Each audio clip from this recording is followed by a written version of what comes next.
like that line. I love That's a this good line. guy. I Emotions like are for movies. Yeah, and some commercials, by the way. Some commercials. Yeah, So, absolutely. So at times, fellas, it feels like Giannis has to do it all, especially with Khris Middleton sidelined with that MCL.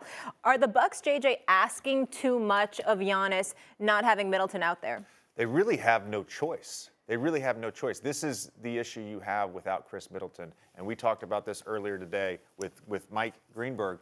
Their closing play is a 3-5 side pick and roll with Khris Middleton and Giannis, or a dribble handoff on that left side with Giannis and Khris Middleton. That's what they ran all last playoffs to beat the Nets, to win the Eastern Conference against the Atlanta Hawks, and to win in the finals against the Phoenix Suns. You're missing that right now. So much of the offense has to be generated by Giannis. And he's been in all sorts of different positions, and he's going against a loaded defense. Look, Drew Holiday is one of my dear friends.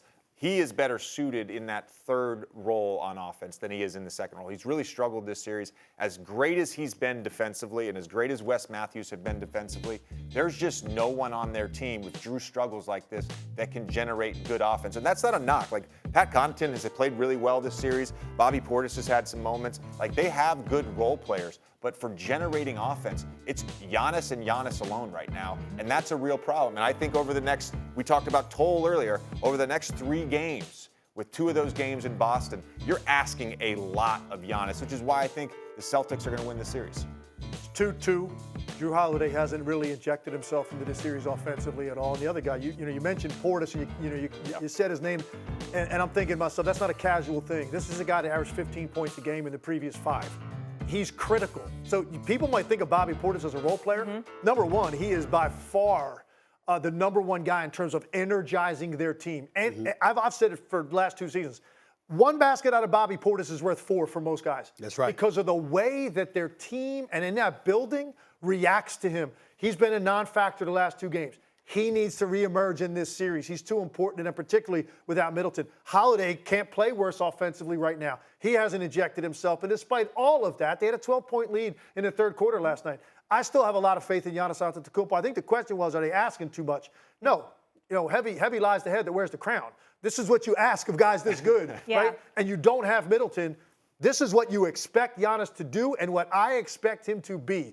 I expect Giannis Antetokounmpo to be the best player on the floor the remainder of this series and give the Milwaukee Bucks a chance to win it. And I picked them to win it. I picked them to get to the finals. I am sticking with that pick. I think Giannis can very well be the best player on the floor and it still not be enough. But I'm not going to blame it on Middleton's absence, to be quite honest with you. I'm of the mindset that, you know what, Boston's defense is what it is. Middleton would be something to deal with. I get all of that.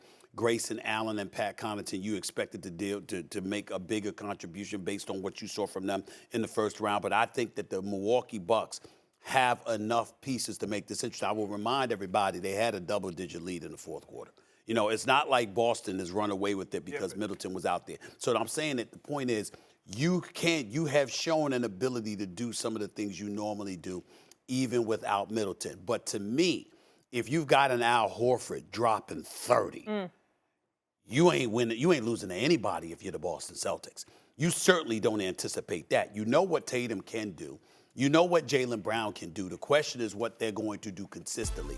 But when you've got somebody like Al Horford doing what he's doing, then guess what? That doesn't really have much to do with the absence of a Middleton. Again, he's significant, and I'm not trying to downplay that by any stretch of the imagination. But the point is, you can't have somebody like Al Horford making the kind of contribution he was able to make last night. If that happens, I don't give a damn what Milwaukee has. They ain't beating Boston. Yeah, so I just want a couple comments to that. So you mentioned the fourth quarter lead.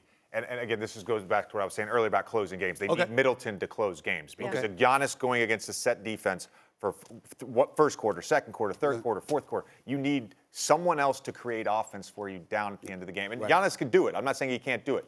We saw that at the end of game 3. He scored a bucket. Drew got Tatum to fall. He made the floater. But with Drew struggling the way he does, this is where they miss Khris Middleton. I also wanted to mention, you said Pat Connaughton has been phenomenal in this series. He's been phenomenal. He's got 11 points. He's a spot-up shooter, a good defender, a good rebounder. Absolutely. For what his role is, he's been phenomenal. Okay. The thing you brought up about Horford, they've got to figure out what they're going to do when he picks and pops. Because right now, they're staying in basically a drop coverage. They're throwing it back to Horford. And as we saw on that dunk, Giannis has now got to close out onto him. He's knocking down jumpers. He's taking him off the dribble.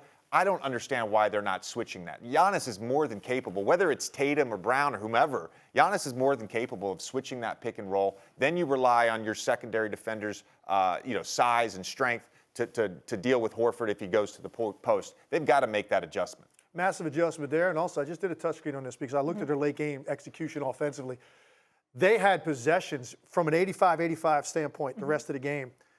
Their spacing was so poor at the start of the play. Part of it was because Giannis was gassed, and he was kind of camped out in the corner a little bit. But there were possessions where they had 8 players on one side of the floor, nobody in the strong side corner for a Giannis drive or a Drew Holiday drive. No bailout pass waiting for help. You're playing into the hands of an elite Boston Celtics team. That's the kind of thing that a smart mind like Mike Budenholzer is going to look at, and they're going to be better in late game, just making sure they've got threats in the right spot to give Giannis more room to operate. He had people in his last. Now, part of it he was tired, and part of it was the way they were set up offensively. But Guys let were me in let me his go. Hold lap. on. Let me just throw this